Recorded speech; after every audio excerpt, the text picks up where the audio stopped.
Do you feel it will have reignited kind of, we're aware that schools coming back, especially in a normal world, are going to have to regroup because we've not been in groups, in year groups, class groups, we can mix at last.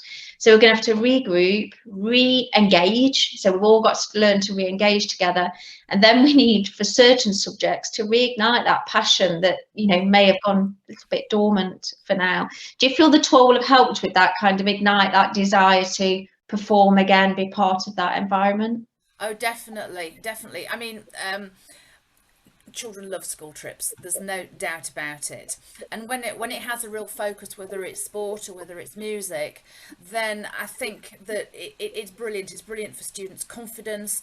It's brilliant for bringing students together as a team or as a group.